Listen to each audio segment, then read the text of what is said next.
I wanted to do something just a little bit different here rather than my usual content where I give you the intro and the video and all of that stuff. And I just wanted to come here and say something just as Adam, the regular Jets fan.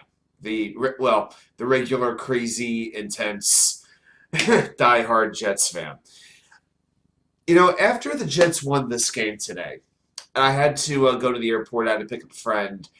We had dinner and whatnot. A friend had been waiting to meet for about 5 years now. It was really good. It was fun.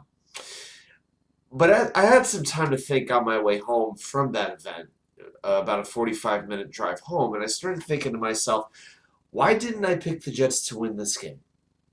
You know, my prediction before the game was Packers 27, Jets 19.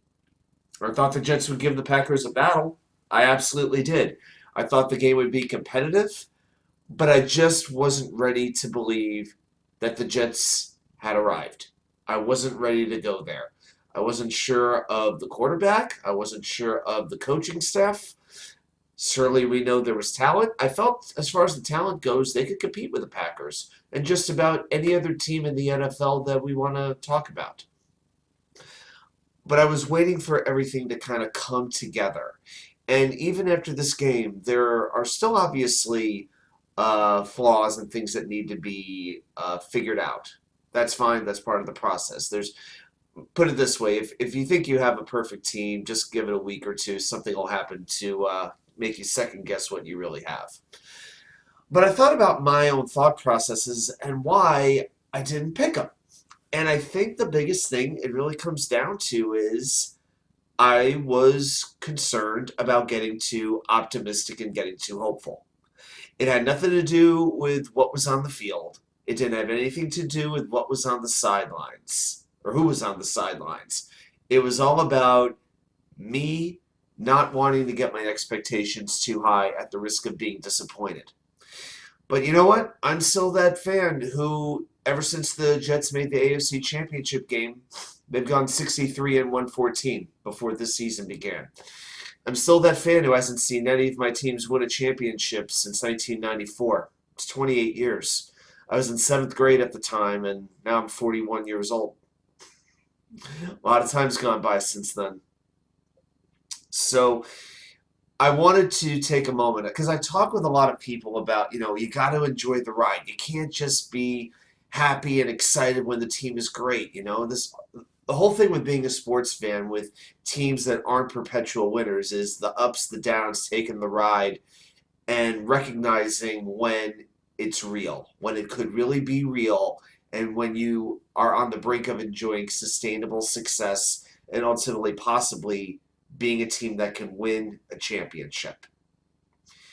But I'm starting to realize the greatest part of it is the whole journey getting there.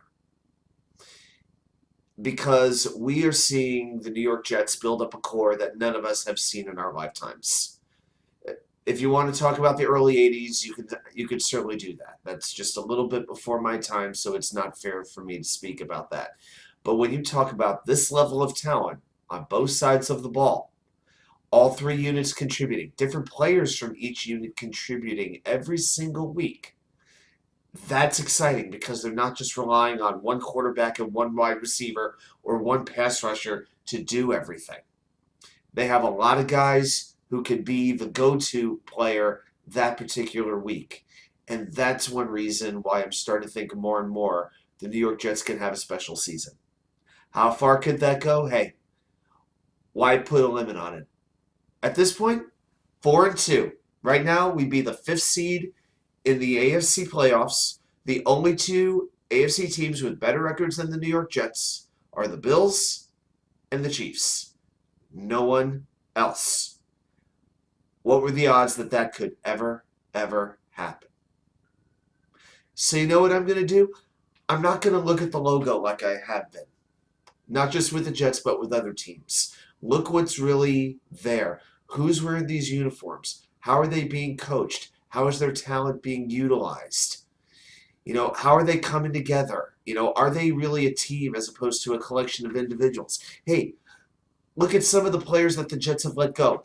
Jamal Adams, his play has completely regressed since going to Seattle. Now he's injured. Robbie Anderson, a wide receiver we pretty much just about all of us wanted the Jets to keep. Well, they let him go for Brashad Perriman. Not a great move by Joe Douglas. But could you imagine if Robbie Anderson was under a long-term contract to the Jets right now? He gets in a shouting match with his position coach and interim coach of the Panthers, Steve Wilkes, benches him for the rest of the game. Joe Douglas made it his mission to rid the New York Jets of that type of influence. And he has done a masterful job.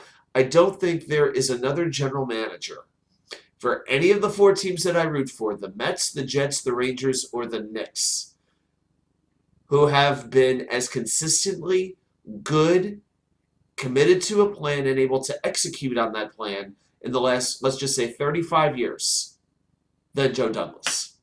I will go that far. That's how much I'm believing in him. And as this season continues to progress, again, there are going to be more bumps in the road. Okay? There's going to be adversity. We as Jets fans know this. Adversity will always come. But the ride that we're on right now, I want to say this to every Jets fan watching this. Savor it. Let's take this in. Let's enjoy every single week. Talk about it with your friends, with your family. Anybody who's a Jets fan and wants to talk to you, share this. You know, here's somebody else's thoughts and opinions. You know, have a conversation. Engage in that community, because really, what good is this if we're just, watching it by ourselves? That's why I'm so thankful for this interaction with you all, and that I get to do these shows, with Jeremy, with Green Bean, with Buffalo, with Tigo, with Nick, because I get to hear from you, you get to hear from me. And as a guy who lived in Chicago for 20 years of his life and went to college in Boston, rooting for New York teams, now I've been in Virginia for 5 years. I'm not used to having that. And that's what I really appreciate so much, is that we have that interaction. And now we can do it when we have a team that is worth being excited about. Truly, not just because we're supposed to, because we're supporting our team, because that's what a real fan does. No, screw that. That has nothing to do with it. We are able to be excited about this team because they are worth being excited about, not just because they wear this logo on their helmet. I'll be back here with more content soon. As I record this, I'm about to start my video recapping today's amazing victory over the Green Bay Packers. I think I'm going to go have a little bit of cheddar cheese, but I want to thank you all very much for watching this video. Thank you for being fans, being New York sports. Hey, if you're a fan of the teams that I don't root for and you're watching, that is still awesome. I'm glad you're watching. I love doing this content for you, and I'll see you back here with more content from you know where. The Wicker Chair.